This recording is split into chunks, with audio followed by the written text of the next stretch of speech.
Começamos novembro, né? E é um mês dedicado à conscientização sobre a saúde masculina, que nomeamos Novembro Azul.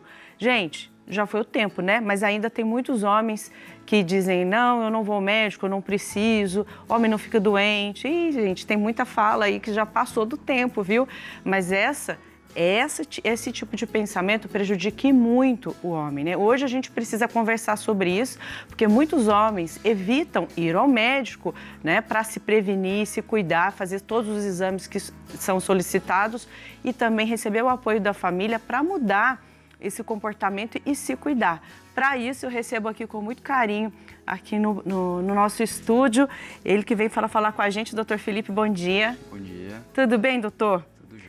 Bom, o senhor como urologista, qual a importância de um homem procurar e se cuidar e principalmente tratar e se prevenir, principalmente? Exatamente, né? Primeiro, obrigado pelo convite. Assim, o nosso trabalho envolve chamar os homens para poderem se cuidar mais, né?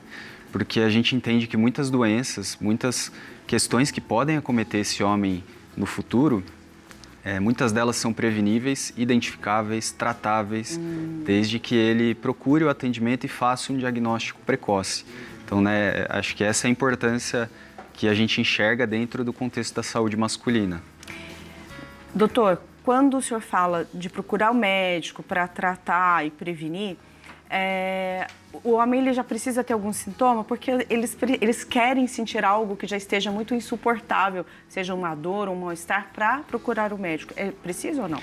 Exatamente, né? Esse é o ponto. Muitas das doenças, elas não trazem sintomas que ele vai ter no dia a dia. Então, muitas vezes, a gente pega o exemplo, né, novembro, a gente fala do Novembro Azul, o câncer de próstata. Nos estágios iniciais, ele é uma doença assintomática, né? Ou seja, ele não tem nenhuma dificuldade para urinar, ele não tem nenhuma dificuldade nos seus afazeres no dia a dia, né? Então, muitas vezes a doença, nesse início, ela vai ser diagnosticada por meio de exames que a gente faz na consulta médica, né? Que eu gosto muito de frisar que são exames indolores, o paciente não vai sentir dor, não vai... e são rápidos, né? A gente consegue fazer o diagnóstico muito rapidamente e propor um tratamento eficaz para aquilo, né? A partir de qual idade que o senhor orienta? Idealmente, a partir dos 50 anos, todo homem deve fazer os seus exames assim, focados para a prevenção do câncer de próstata. Tá. No entanto, a gente tem algumas outras questões que são importantes também. A gente gosta muito de frisar sobre a prevenção do câncer, ou na verdade o rastreamento do câncer coloretal, que é o câncer de intestino, que da mesma forma que o câncer de próstata, é um câncer que não traz muitos sintomas no início da doença, né?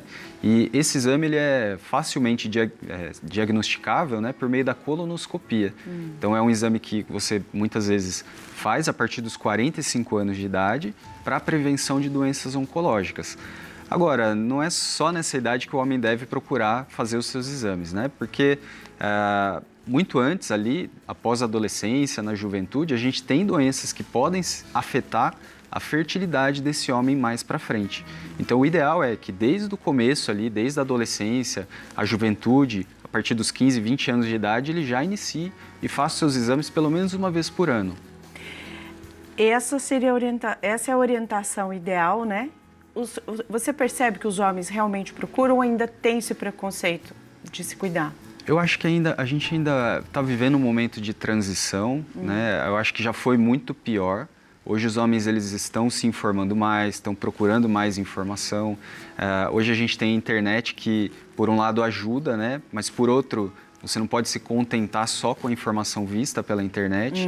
Mas eu vejo que existe uma mudança gradativa, né? E no sentido do homem se cuidar mais. Mas ainda existe um certo preconceito por alguns. Por que esse preconceito? Também percebo que muitos homens dependem de uma companhia, de uma orientação para poder marcar sua consulta, para tomar essa iniciativa. Ainda tem isso, doutor? Sim, muito. Né? Muitos dos homens que chegam no consultório falam, eu vim aqui porque a minha esposa marcou a consulta, né? E a gente entende que a família é essencial para que ele enxergue a própria importância de se cuidar. Afinal de contas, se ele se cuidar, é mais tempo que ele vai ter para ter com os filhos, com a esposa, né? Muito mais tempo de qualidade de vida, né? E, então, a família é extremamente importante nesse cuidado e incentivar o homem para que ele vá no consultório, ele faça os exames, né? Sem dúvida. É claro que ninguém... É porque tudo isso é cansativo, né? A gente quer que cada um faça a sua parte, porque a gente tem que fazer a nossa também. Mas, de repente, aí você já falou, porque a gente sempre comenta aqui no programa, né? Ah lá, bem, já marquei a consulta, pela terceira vez você não vai. Tem que ir, precisa ir. Talvez seja difícil realmente enfrentar questão de horário de trabalho, questão da demanda que a vida exige, tantos compromissos, e quando vê, passou o ano e esse homem não foi se cuidar. O preconceito, questão também de ter medo de um diagnóstico. Parece que isso não aparece tanto, mas é tão grave, né? Muitos homens não vão com medo de um diagnóstico. Exato. Fala assim, eu não vou mexer com o que está quieto, Isso. né? Não vou descobrir uma coisa que não está me causando nada, né? E tem esse medo de descobrir um diagnóstico, né? Mas na maior parte das vezes a gente tem que pensar o contrário, né? Ou seja, eu diagnostico precocemente, eu trato precocemente, para que eu não tenha que faltar no trabalho depois por uma questão de saúde, para eu poder ficar mais tempo com a minha família, para eu poder cuidar dos meus filhos, ter um tempo de qualidade com os meus filhos, né? E outros prejuízos também, como uma cirurgia, um tratamento mais invasivo, né? Sem dúvida nenhuma. Até mesmo a questão do câncer coloretal, né, o câncer de intestino, por meio da colonoscopia, que é um exame simples, teoricamente, de ser feito, você já consegue tratar os estágios iniciais da doença e não precisar de uma cirurgia, quimioterapias no futuro, né? Doutor, os homens têm muito medo, né, de um exame mais invasivo e de tocar não só realmente na vida pessoal, que na sua investigação como médico, né? Os homens ainda são muito calados?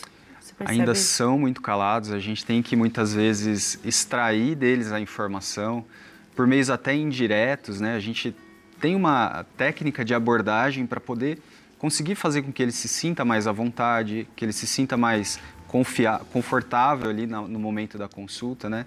Acho que isso faz muita diferença, ele se sentir não acuado, mas se sentir livre para poder falar dos aspectos que estão afetando a vida, né, desse homem aí. Ele precisa falar, né? Não é fácil, mas é uma atitude que tem que ser feita, principalmente se tiver na família algum histórico. Com certeza, Eu queria que né? você falasse um pouco sobre isso. A gente tem uma relação muito grande entre algumas doenças com o histórico familiar, não é? Então, principalmente para quem tem pessoas, né, parentes de primeiro grau, com história de câncer na família, essa pessoa ela tem que prestar um pouco mais de atenção, né? Se ela tem um pai, uma mãe, um avô, irmãos que tenham tido história de doenças, de cânceres, né, principalmente, é uma pessoa que precisa ficar mais atenta, porque normalmente essas doenças podem ter uma ligação com a parte genética, não é? Então, tanto que para cânceres de próstata, por exemplo, inicialmente a gente indica para todos os homens a partir dos 50 anos, mas para aqueles homens que têm história na família, a gente começa antes. A gente começa a partir dos 45 anos de idade. E assim com todas as doenças oncológicas, a gente deve ter um cuidado especial. Um olhar mais atento e realmente, como você disse, precoce. Com certeza. Não é nem precoce, é no tempo certo, né? Exato. É no tempo certo. Precoce vai ser nos 18 anos, mas nesse tempo, né? A importância de fazer exame, procurar o médico hoje sim, sem preguiça, sem deixar para amanhã. Ai, tenho vergonha. Não tem vergonha nada, vai lá, vai com vergonha mesmo. Porque chegar lá, olha, às vezes é bem recebido hoje, graças a Deus, o acolhimento, entende-se esse lado da dificuldade, né, doutor? Com certeza, né? Achei interessante o depoimento dele, né? Corajoso de se expor, de falar sobre o tratamento, a doença, tirar um pouco o estigma, né? E lembrar que, no final das contas, Deus proporciona para a gente muitas chances de diagnóstico e de tratamento, né? Mas a gente precisa dar o primeiro passo. Precisa. Exatamente. Como nós falamos aqui no começo do programa, hoje a meditação foi sobre aceitar até aquilo que não é bom, né? Porque a gente precisa. Então, Deus capacita o médico, Deus capacita as pessoas profissionais para nos ajudar. Como a gente fala, não existe mágica, mas a gente precisa se movimentar, né? Doutor Felipe, então, quero que o senhor dê a última palavra, uma mensagem sobre essa importância, convidando a todos os homens para se movimentarem. Bom, eu gostaria muito que, se a mensagem, um resumo da mensagem de hoje é para que você procure e faça o seu diagnóstico, não é? Afinal de contas, existem pessoas que se importam com você A sua família se importa com você e quanto antes você fizer esse diagnóstico, fizer o tratamento, antes você vai estar mais reabilitado para retomar a sua vida, né? E na maioria das vezes vai ser só um acompanhamento que você vai fazer uma vez por ano, né? E se vier o diagnóstico, que se faça o tratamento o quanto antes. Maravilha. Doutor Felipe, muito obrigada. Eu que agradeço. Muito obrigado, parabéns pelo trabalho, né? Deus abençoe também seu trabalho, todos os seus pacientes, toda essa caminhada aí, em especial nesse Novembro Azul, que se seja surpreendido por muitos homens, né? Que procurem o tratamento e se cuidem também. Obrigada. Muito obrigado.